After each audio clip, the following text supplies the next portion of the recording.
다같이 사도신경으로 신앙 고백하심으로써 8월 27일 금요일 새벽 예배를 하나님 앞에 올려드리겠습니다. 전능하사 선지를 만드신 하나님 아버지를 내가 믿사오며 그 외아들 우리 주 예수 그리스도를 믿사오니 이는 성령으로 잉태하사 동정녀 마리아에게 나시고 본디오 빌라도에게 고난을 받으사 십자가에 못 박혀 죽으시고 장사한 지 사흘 만에 죽은 자 가운데서 다시 살아나시며 하늘을 오르사 전능하신 하나님 우편에 앉아 계시다가 저로서 산 자와 죽은 자를 심판하러 오시리라. 성령을 믿사오며 거룩한 공예와 성도가 서로 교통하는 것과 죄를 사하여 주시는 것과 몸이 다시 사는 것과 영원히 사는 것을 믿사옵나이다. 아멘. 찬송가 342장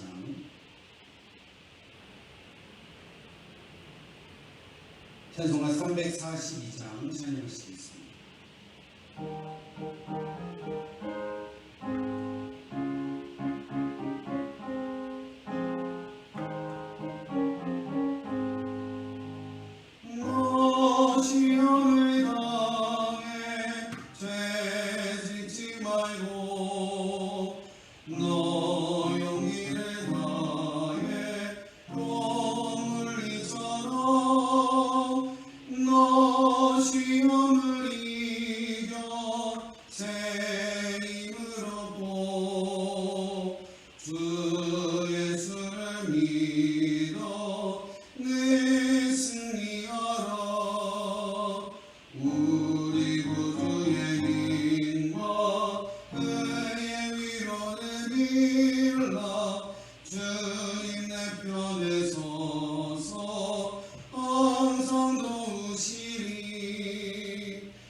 사사기 10장 1절로 9절까지 보도록 하겠습니다.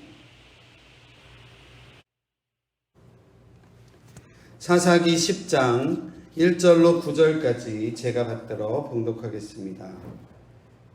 아비멜렉의 뒤를 이어서 이사갈 사람 도도의 손자 부하의 아들 돌라가 일어나서 이스라엘을 구원하니라. 그가 에브라임 산지 3일에 거주하면서 이스라엘의 사사가 된 지 23년 만에 죽음에 3일에 장사되었더라. 그 후에 길앗 사람 야일이 일어나서 22년 동안 이스라엘의 사사가 되니라. 그에게 아들 30명이 있어 어린 낙이 30을 탔고 성읍 30을 가졌는데 그 성읍들은 길르앗 땅에 있고 오늘까지 하본 야일이라 부르더라. 야일이 죽음에 가몬에 장사되었더라. 이스라엘 자손이 다시 여호와의 목전에 악을 행하여 바알들과 아스다롯과 아람의 신들과 시돈의 신들과 모압의 신들과 암몬의 자손의 신들과 블레셋 사람들의 신들을 섬기고 여호와를 버리고 그를 섬기지 아니하므로 여호와께서 이스라엘에게 진노하사 블레셋 사람들의 손과 암몬 자손의 손에 그들을 파시매 그 해에 그들이 요단강 저쪽 길르앗에 있는 아모리 족속의 땅에 있는 모든 이스라엘 자손을 쳤으며 18해 동안 억압하였더라. 암몬 자손이 또 요단을 건너서 유다와 베냐민과 에브라임 족속과 싸움으로 이스라엘의 공고가 심하였더라. 아멘. 사사기 9장에는 여룻바알의 아들 아비멜렉에 대한 이야기가 나오고 있습니다. 오늘 성경 말씀 1절에 보면 아비멜렉의 뒤를 이어 돌라가 이스라엘의 사사가 되어 이스라엘을 구원하였다 하고 있습니다. 여룻바알은 기드온의 다른 이름이라고 말씀드렸습니다. 다시 말해 기드온의 아들 아비멜렉에 대한 이야기가 바로 앞장인 9장에 나오고 있습니다. 기드온이 세겜에 있는 자신의 첩을 통하여서 낳은 아들이 아비멜렉이었는데 이 아비멜렉은 자신이 스스로 왕이 되기 위하여 바알과 우상을 섬기던 자기 외가 가족들, 다시 말해 세겜 사람들과 함께 70명이나 되는 자신의 형제들을 무참히 죽였던 인물이었습니다. 세겜의 사람들에게 왕으로 세움을 받은 아비멜렉은 이스라엘을 3년 동안 다스렸다라고 합니다. 하지만 하나님께서는 아비멜렉과 세겜 사람들 사이에 악한 영을 보내셔서 세겜 사람들이 아비멜렉을 배반하게 하셨습니다. 하나님께서는 아비멜렉이 자신의 형제 70명을 죽여 범한 악을 하나님께서 갚으셨고 또 세겜에게 또한 그들의 모든 악행을 하나님께서 갚으셨다라고 9장은 기록하고 있습니다. 그 이후에 오늘 읽은 10장은 돌라라는 사사가 이스라엘을 구원하였다라고 오늘 본문은 말하고 있습니다. 이사갈 지파였던 돌라는 에브라임 산지에 위치한 사밀에 거주하였습니다. 이사갈 지파의 기업을 떠나서 에브라임 산지에 거주했던 돌라에 대한 자세한 업적은 알려진 바 없으나 사사로서 이스라엘을 23년 동안 다스렸던 것을 알 수 있습니다. 후에 돌라는 사밀의 장사가 됩니다. 후에 길르앗 사람 야일이 이스라엘의 사사가 되어 22년 동안 이스라엘을 다스렸습니다. 야일이라는 이름의 뜻은 비추는 자, 깨우치는 자라고 합니다. 야일에 대해서는 몇 가지의 설명이 나오고 있는데요. 야일에게는 30명의 아들이 있었고 그 30명의 아들들은 30명의 어린 나귀를 타고 다니고 또한 30개의 길르앗 성읍을 가지고 있었다라고 합니다. 고대 근동 지방에서 어떤 사람이 나귀를 탄다는 것은 그 사람의 지위가 높다라는 의미라고 합니다. 아마도 이러한 표현은 사사로서 야일과 그의 가족이 당시 부와 명예를 얻고 있었음을 의미한다라고 할 수 있겠습니다. 이 성읍들은 후에 하봇 야일이라는 이름으로 불리었는데 그 뜻은 야일의 마을이라는 뜻을 가지고 있다라고 합니다. 그리고 후에 6절 성경은 다시 이렇게 기록하고 있습니다. 6절 말씀 이스라엘 자손이 다시 여호와의 목전에 악을 행하여 바알들과 아스타롯과 아람의 신들과 시돈의 신들과 모압의 신들과 암몬 자손의 신들과 블레셋 사람들의 신들을 섬기고 여호와를 버리고 그를 섬기지 아니하였다라고 하고 있습니다. 다시 이스라엘은 하나님 앞에 범죄하게 됩니다. 여호와 하나님을 버렸습니다. 여호와 하나님만을 섬겨야 할 이스라엘은 여호와를 섬기지 아니하였다라고 기록하고 있다라는 겁니다. 바알의 대표적인 가나안의 대표적인 남신인 바알과 여신인 아스다롯 그리고 메소포타미아 지역과 시리아의 영토의 전역에 걸쳐 살고 있었던 아람 족속의 신들 지중해 연안의 항구 도시였던 시돈에서 숭배하였던 풍요의 신 모압의 신, 암몬의 신, 블레셋의 신, 주의 수많은 이방 족속들의 신들을 아주 무분별하게 모두 섬기고 있었던 모습이었습니다. 이에 하나님의 진노가 이스라엘에 미쳤습니다. 하나님께서 블레셋 사람들의 손에 그리고 암몬 자손의 손에 이스라엘을 파셨다라고 성경은 기록합니다. 손에 팔다라는 이 의미는 손에 붙이다라는 표현과 더불어서 하나님의 역사 개입을 통한 심판의 형벌을 나타내는 말이라고 할 수 있겠습니다. 그리하여 18년 동안이나 그들의 손에 의하여 끊임없이 고통을 당하였고 암몬 족속에 의해 온 이스라엘의 곤고함이 심하였다라고 성경은 기록합니다. 오늘 본문을 통해서 하나님께서 우리 두란노 성도님들께 주시는 몇 가지 은혜 함께 나누도록 하겠습니다. 첫 번째는 믿음을 지키는 거룩한 성도가 되시자라는 겁니다. 앞서 말씀드린 여룻바알, 기드온의 다른 명칭의 이름은 바알과 겨루는 자라는 의미를 가지고 있었습니다. 13만 5천 대 300이라는 놀라운 전쟁의 승리를 경험하였고 하나님의 역사적인 개입하심으로 완벽한 승리를 경험했던 사람이었습니다. 많은 사람들에게 받았던 수치도 하나님께서 친히 갚아주심으로 영광을 얻었던 기드온이었습니다.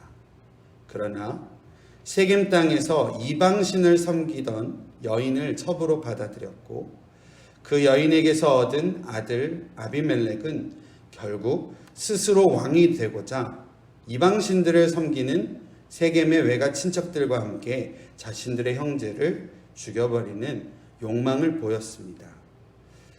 사사시대라는 것은 당시 이스라엘은 왕이 없던 시기였다라는 겁니다. 이는 어떠한 의미인가 하면 이스라엘은 오직 여호와 하나님만을 왕으로 모시는 민족으로서의 정체성을 가지고 있었다라는 겁니다. 세상의 다른 나라들은 그들 스스로가 세운 왕의 다스림을 받지만 이스라엘의 모든 주권이 여호와 하나님께 있음을, 그러므로 하나님의 백성이 됨을 우리가 의미한다라는 겁니다. 그런데 기드온의 아들 아비멜렉은 스스로 왕이 되고자 하였다라는 겁니다. 그의 욕망으로 인하여 그 욕망이 죄가 되어 70명의 형제를 처참히 죽이는 큰 죄를 저지르게 됩니다. 우리 사랑하는 두란노교회 성도 여러분, 순전하고 거룩한 믿음을 지켜가시는 성도님들의 삶이 되시기를 바랍니다. 그리고 순간순간 우리 각자에게 생기는 욕망으로 인하여 죄에 빠지지 않도록 하나님의 말씀에 우리의 삶을 비추어 보아 말씀의 영향력 아래 살아가시는 은혜가 있으시기를 간절히 바랍니다. 두 번째, 하나님께서 저희 가운데 주신 은혜는 죄는 점점 커진다라는 겁니다. 6절 말씀을 앞서 다시 한번 읽어드렸는데요. 이스라엘의 하나님을 향한 이스라엘의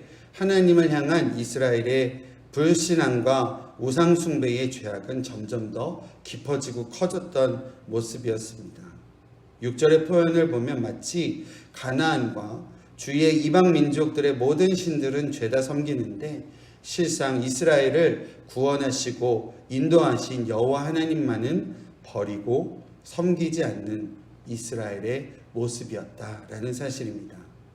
앞서 말씀드린 대로 가나안, 메소포타미아, 시리아, 지중해 연안이었던 시돈, 모압, 암몬, 블레셋에 이르기까지 이스라엘의 우상 숭배가 그리고 그 죄가 점점 커져가는 모습이었다라는 겁니다. 우리의 삶도 그런 것 같습니다.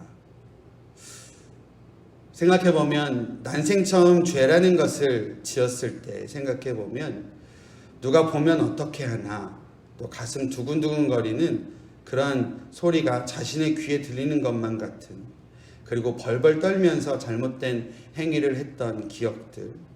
그런데 점점 죄가 커지고 죄에 대한 무뎌짐으로 말미암아 죄는 깊어지고 커져가는 우리들의 모습, 우리들의 삶의 모습을 보였다라는 겁니다.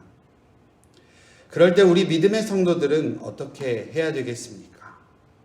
늘 하나님의 말씀과 명령에 우리를 되돌아보고 하나님의 뜻을 우리 순간순간의 삶에 이루어가고자 성결과 거룩으로 살아가야 되는 줄로 믿습니다. 오늘 하루 우리에게 말씀 주신 하나님께서 뜻하심을 우리가 다시 한번 기억하고 우리가 하루를 시작하는 이 시작에 앞서 잠시 각자의 자리에서 잠시 멈추어 우리의 삶을 되돌아보는 시간 되었으면 좋겠습니다. 우리의 죄와 우리의 잘못됨이 더 깊어지고 더 커지기 전에 하나님께서 내미신 손길을 붙잡으시고 또 다시금 하나님의 뜻으로 우리의 삶을 돌이킬 때 우리의 삶을 통하여 하나님의 놀라운 뜻을 이루어 가실 줄로 믿습니다. 그러한 순종과 또 회복의 신앙의 회복의 자리에 온전히 서서 승리한 가운데 살아가시는 우리 성도님들의 귀한 삶이 되어지시기를, 저와 여러분의 삶이 되어지시기를 간절히 축원드립니다. 기도하겠습니다. 하나님 감사합니다. 오늘도 저희 가운데에 새로운 하루를 허락하게 하시고 또 새로운 삶의 첫 호흡과 첫 순간을 하나님 앞에 나올 수 있도록 인도하여 주심을 감사드립니다. 하나님, 오늘 말씀을 통하여 선사시대의 이스라엘 백성들이 보였던 참으로 안타까운 모습들을 우리가 다시 한번 발견하게 됩니다. 우리 가운데 하나님께서 오늘 말씀을 통하여 죄는 점점 더 커져가고 또 우리의 신앙이 다시금 하나님께 온전히 집중되어져야 됨을 우리가 말씀을 통하여 기억하게 됩니다. 하나님, 오늘의 삶을 시작하며 다시 한번 우리의 모습들을 되돌아보게 하시고 하나님만을 주인 삼고 하나님만을 왕으로 모시며 살아가는 저희들의 삶이 될 수 있도록 인도하여 주시옵소서. 아직도 코로나의 여러 가지 영향으로 인하여 참 불안하고 염려 가운데 있는 우리들의 모습입니다. 하나님, 성도님들의 삶을 지켜주시고 성도님들의 가정과 또 자녀들을 지켜주시고 일터를 지켜주시사 우리의 삶을 통하여 하나님을 영광되이 올려드리는 귀한 삶이 될 수 있도록 인도하여 주시옵소서. 세계 곳곳에 어려운 가운데 있는 많은 영혼들을 주님 앞에 올려드립니다. 아프가니스탄, 또 미얀마, 또 하이티, 또 전 세계적으로 참 어려운 가운데 있는 많은 영혼들을 주님 앞에 올려드리오니 하나님의 공의와 하나님의 사랑이 그들 가운데에 하나님 가득 넘칠 수 있도록 하나님께서 그들을 보호하여 주시고 함께하여 주시옵소서. 또 우리 교회가 귀하게 섬기고 있는 우리 아틀란타 성결교회, 주은혜 교회, 또 후원하는 모든 기관과 또 영혼들을 주님께서 기억하여 주시고 또 합력하여 선을 이루어가는 귀한 사역들과 또 귀한 일들 될 수 있도록 역사하여 주시옵소서. 오늘도 우리 삶 가운데 함께하여 주실 주님을 기대합니다. 역사하여 주시옵소서. 감사드리며 예수님의 이름으로 기도드립니다. 아멘. 주신 말씀 생각하며 또 하루의 삶을 하나님 앞에 올려드리며 함께 기도하겠습니다. 하나님 감사합니다. 주님의 은혜 가운데 나아가는 저희의 생명 가운데 하나님께서 주신 은혜 가운데 오늘도 말씀으로 순종해 가는 저희가 될 수 있도록 인도하여 주시옵소서. 하나님, 주님의 계시듯이 삶을 통하여 이루어지게 하시고 또 우리의 마음과 뜻과 정성을